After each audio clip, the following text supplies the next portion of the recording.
become so excited to hear from, that I'm hoping that the world undergoes, or the culture rather, undergoes what I have recently learned to be a psychological autopsy.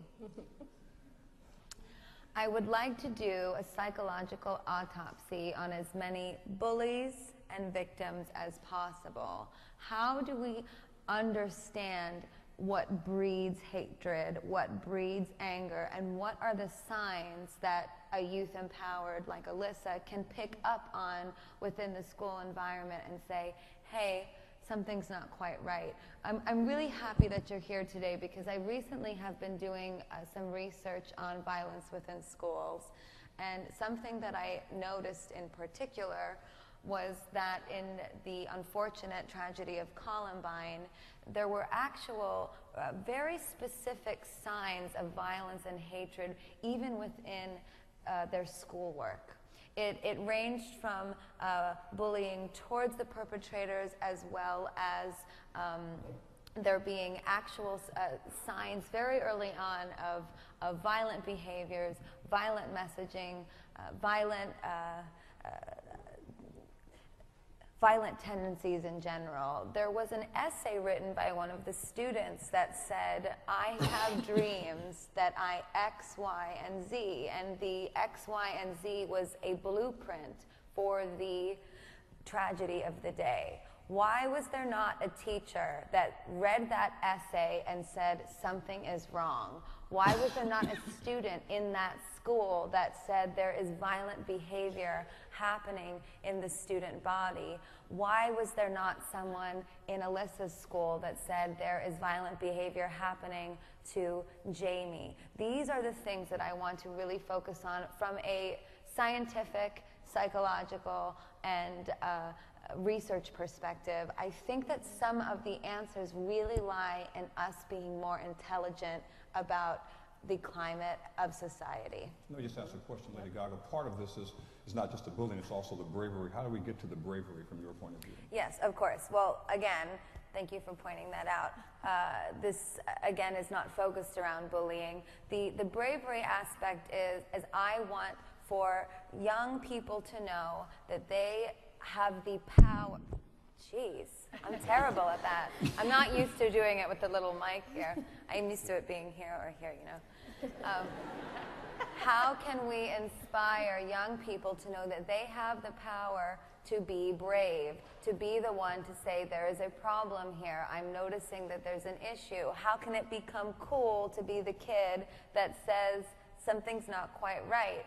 For whatever reason, there is a sort of blinder of, I go to class, I do my homework, I get my work done, I hand it in to my teacher, I leave, I go hang out with kids after school. There needs to be attention that is paid to looking for signs and being an aware person that wants to be safe, wants to have the skills to be loved, to love, to accept, to be accepted, to be tolerant, to foster individuality, and know that the opportunity is yours to change. Thank you. This fits right in with David Burker. No one can be braver than what he's had to experience as a young man and as a father, parent of 2 children. David, you want to ask us some questions, particularly about the bravery context, the braver world? Right. Lady Gaga, I'm a big proponent of you and what you do, and as an out gay husband, father of twins, and a teen that was bullied relentlessly, I don't need much coaching on coaxing to appreciate your point of view. But how do you plan on getting your message to the large segments of the population that are not so open-minded? That's a very good question. Well, right now we are working with Blue State Digital, which is one organization that we are partnering with to work on creating a social media environment that really fosters these ideas. And we are also working with many new experts on generating, I don't like the word programs. Let me think of another. Sessions? Awareness, gatherings, summit, organized meetings. The Born Brave Bus is an example of a place where I would like people to convene, where they can talk about these sorts of things. I want it to become cool to be aware about life, be aware about society, be aware about violence. In particular, in your case specifically, I want it to be part of the natural fabric of schooling, that someone knows that it is not okay to be intolerant of your children. It is not okay to be unaccepting. It is not okay to be violent because you don't understand.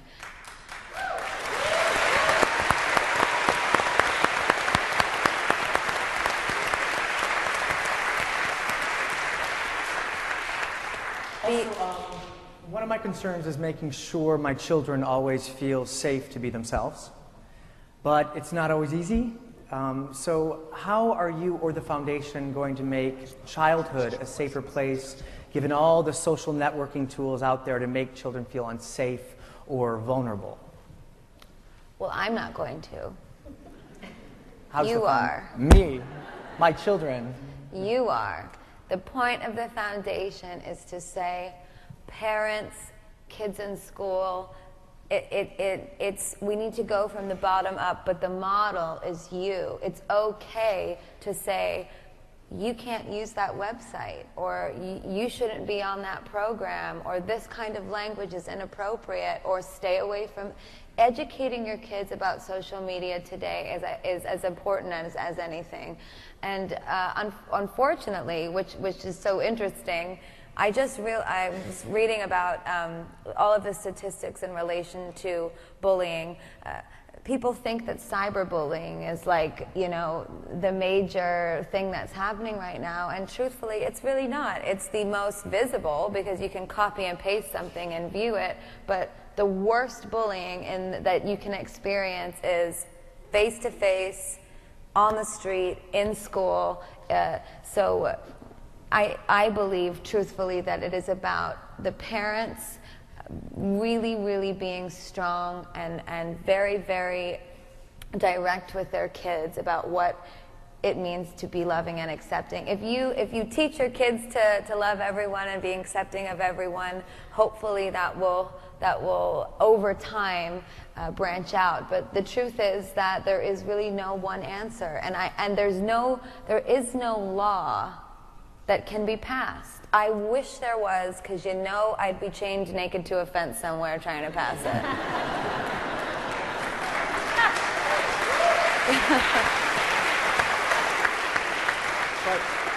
But how will you get to the parents?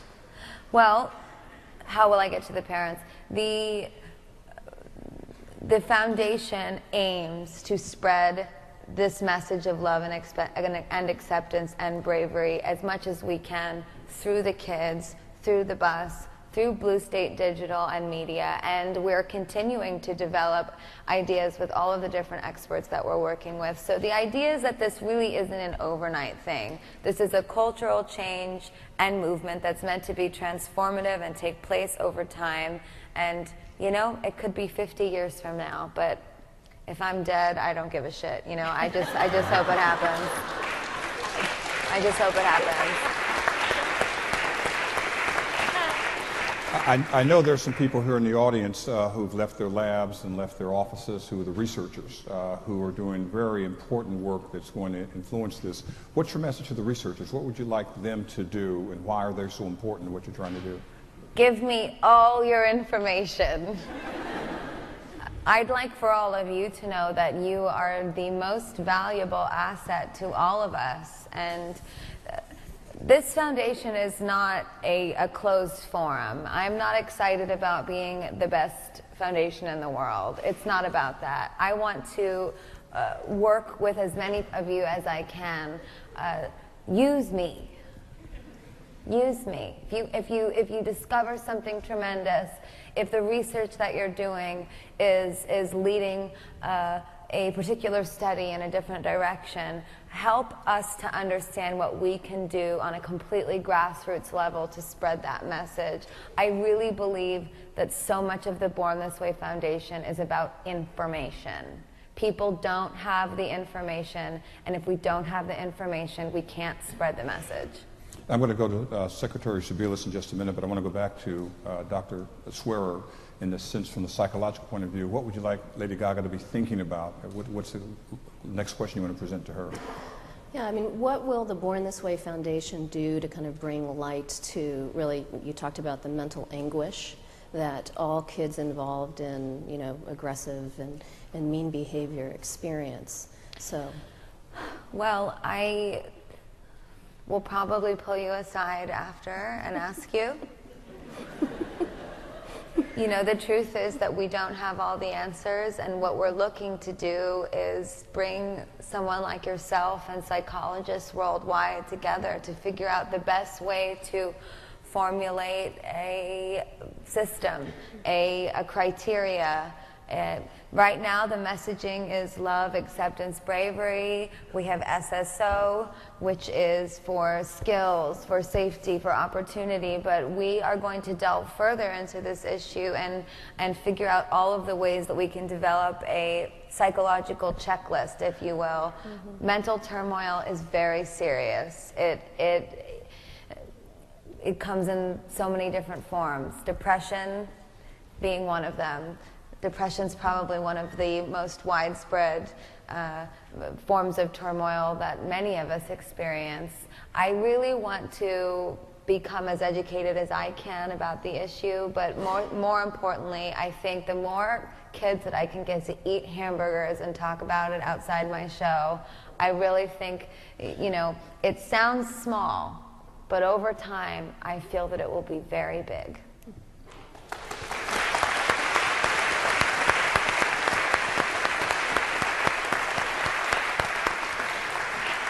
We're very fortunate to have the Secretary of Health and Human Services. Yes, we are. And there's a lot from the government, a lot on policy. Secretary?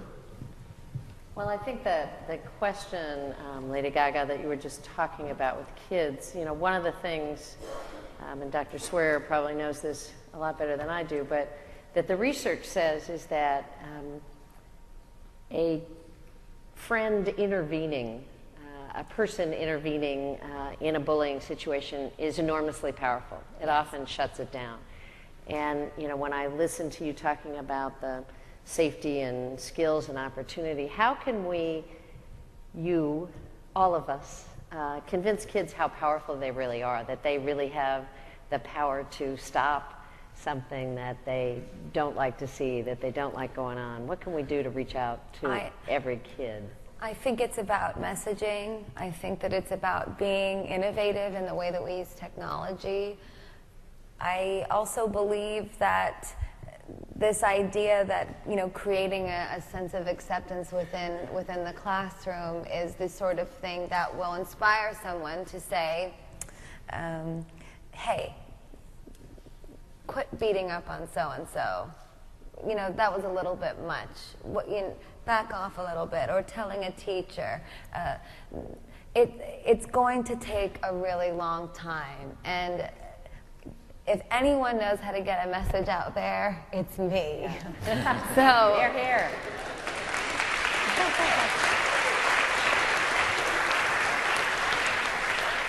I guess I sort of have this feeling that if I can, you know, make a song called Just Dance really big all over the world, I might be able to make a song that's, you know, just be nice.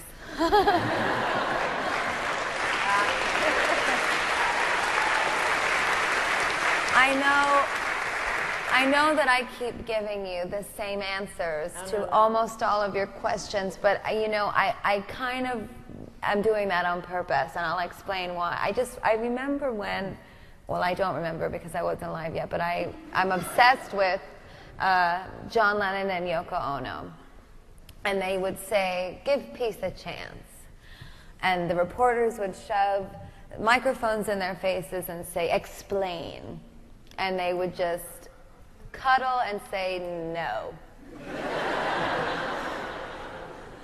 But what do you mean by give peace a chance? Give it a chance. It seems so utopian and naive, but, you know, it's like a good pop